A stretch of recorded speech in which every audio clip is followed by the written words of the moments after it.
Welcome back to New Man, New Woman, New Week. I'm Ben Newman, and you know I am fired up to be with you today to talk about the power of team. Think about the last great success you had in your life. Did you accomplish it all alone? Was there a mentor there, a trusted friend, a teammate, a colleague? Who was part of your team to help you achieve that success? I have always recognized in my life times when I've been knocked down. And let me tell you, I have been shaken to the core personally in my life. I have been shaken to the core professionally in my life. And the times where you pull through, or the times where you excel with peak performance, there's typically those advocates, those mentors, those loved ones, those friends, family who are there to help you. In all of our work, with collegiate teams in the NCAA, high school sports teams, professional athletes, business teams, Fortune 500 companies, leadership teams at high schools. I've seen teams from all walks of life. And what I've found is that great teams have principles in common. And today I want to share those principles of great teams, that power of team with you. I think you'll relate to it. Because when you look back to those successes in your life, there was probably team involved to help you give it your best. The first thing that all great teams do, they have a passion for the process of what they do rather than holding on too tightly to results that they can't control. We've talked about it on these videos before. It's all about your prize fighter day. Identifying the things that you can do in your life to give it your best to the teams that you're a part of. That's what great teams do. They identify their passion for the process, they give it their all, they commit to something that's bigger than them, they get after it, and they learn and they grow together. The Prize Fighter Day talks about something you can do personally every single day. It's an activity that you can control. Something you can do professionally every day, and something that is of service to somebody else. And these are activities that you can control, not results. You want to give your best to the teams that you're a part of? Identify a passion for the process of what you do. Have fun and stay after that process with energy and fire and conviction. The second principle that great teams have, it's trust. Great teams trust in each other. Great teams communicate with one another.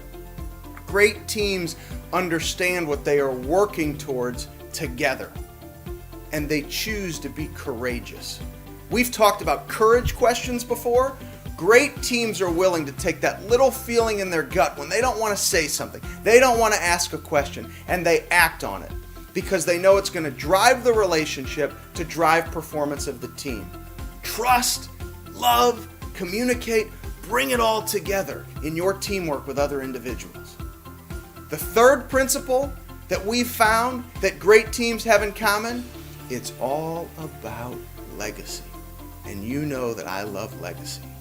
And when I think about legacy, I think about my mother's doctor, Dr. Martha Skinner. Dr. Martha Skinner was the doctor who shared with my mom when my mother was diagnosed with amyloidosis in 1983. You have 2 to 4 years to live.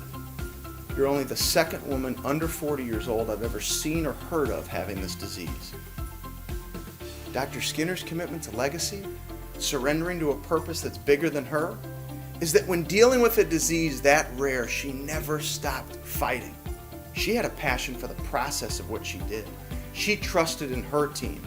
See, because it was the team of advocates that were surrounding her, that believed in her, supported her, and said, Dr. Skinner, keep going for it. We will find a cure. We will find a therapy. We can beat this.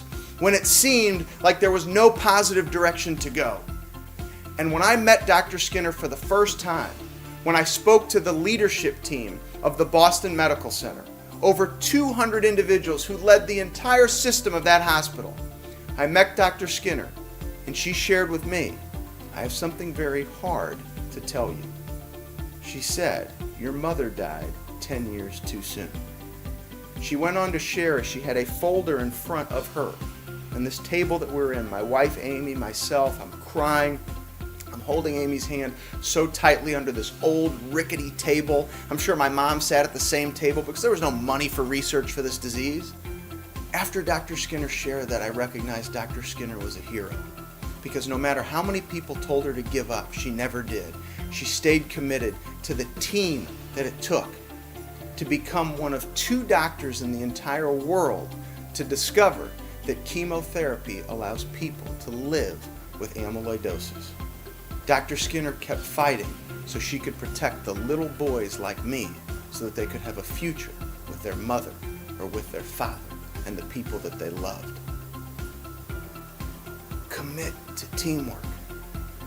It's about passion for the process, it's about trust, and it's about what Dr. Skinner shared with us. It's all about legacy. Take a look back on your life. What have teams meant to you? How much more can you commit to teamwork in your life to make a difference in the story that you are writing? You know I get so fired up to be with you each and every single week. I get fired up to be with the individuals that you share our videos with. I get excited when you hop on Twitter @ContinuedFight and you get those belly punches of inspiration every day.